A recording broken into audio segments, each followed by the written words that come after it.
What if your home, the one place where you're supposed to feel safest, turned into your worst nightmare? A place haunted by unseen forces. A house where the walls knocked back when you knocked on them. This is not the plot of a horror movie. This is the Enfield Poltergeist, one of the most famous and controversial paranormal cases in modern history. It all began in August 1977 in Enfield, a quiet suburb in North London, England. A single mother named Peggy Hodgson lived in a modest council house at 284 Green Street with her 4 children: Margaret, 13, Janet, 11, Johnny, 10, and Billy, 7. They were an ordinary working-class family, but their lives were about to be turned upside down. It started small, furniture moving on its own, knocking sounds in the walls, strange rustlings. Most people would dismiss these things, blame it on the house settling, the kids playing tricks. But then things escalated. One evening, Janet and Johnny complained that their beds were shaking. Mrs. Hodgson didn't believe them at first, but then she saw it herself. A heavy chest of drawers slid across the room, on its own, as if pushed by an invisible force. She tried to push it back, but it wouldn't move. It was as if something was holding it in place. Terrified, Peggy grabbed her children and ran to a neighbor's house. That night, the knocking continued, echoing through the walls. The neighbors heard it too. The police were called, and that's when things got even stranger. When the police arrived, they inspected the house. At first, everything seemed normal, until one officer saw a chair slide across the room. Slowly, steadily, with no one touching it. The officer examined it for wires, traps, trickery, nothing.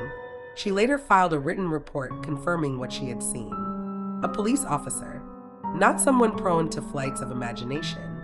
More people witnessed the phenomena: neighbors, reporters, local clergy.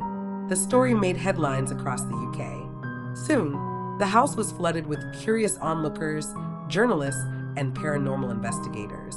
But the heart of the disturbance remained centered on one person, Janet Hodgson. Janet, only 11 years old at the time, seemed to be the epicenter of the activity.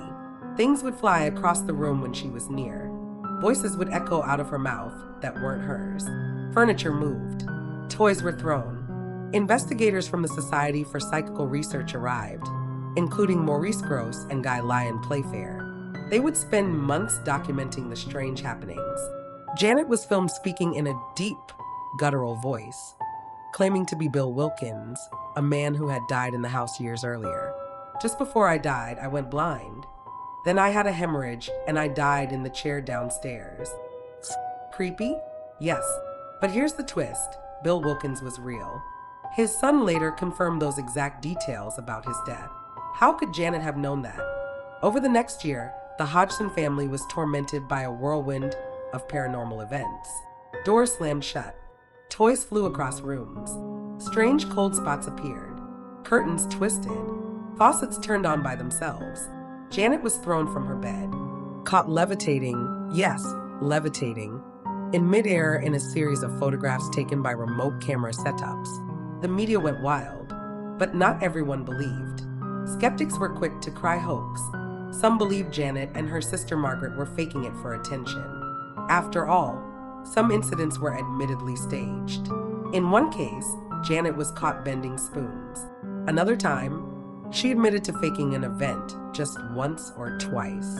But does faking some incidents mean the rest were also fake? Even the lead investigators remain convinced that the core of the case was real.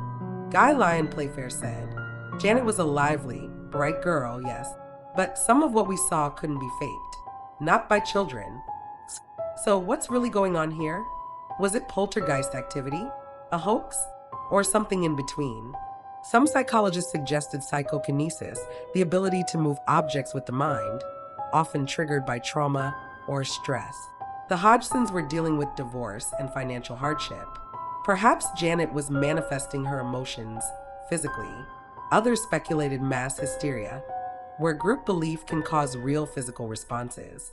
But still, how do you explain the voice recordings, the levitation photos, the police report, the dozens of independent witnesses? As 1978 rolled in, the activity began to fade. By mid-year, things were mostly quiet. Janet was sent away for a few months for evaluation. When she returned, the incidents dropped dramatically. Eventually, the Hodgsons resumed their normal lives. The cameras left. The media moved on. But the scars remained. Janet later said, "I don't care what people say. It was real. It lived with us for 2 years. It ruined our lives." In the years that followed, Janet tried to live a normal life, but she always carried the shadow of what happened at Enfield. The Enfield Poltergeist remains one of the most well-documented paranormal cases in history. It inspired documentaries, books, and even The Conjuring 2, where the Warrens were dramatized as key investigators, although in real life, their role was minimal. Some call it Britain's Amityville, others a grand hoax. But here's the truth. Something happened in that house. And whether it was supernatural or psychological, it left a deep and lasting mark. Today, 284 Green Street still stands, a regular house in a regular neighborhood. Its current occupants prefer not to talk about the past. The windows are curtained, the doors shut, but every now and then, curious visitors stop by. They stare at the quiet brick house and wonder, did a ghost really live here? Or was it all in their heads? Maybe we'll never know. But one thing's certain, the story of the Enfield Poltergeist will haunt us for generations to come. Do you believe in ghosts? Let us know in the comments below. And don't forget to like, share, and subscribe for more true paranormal stories.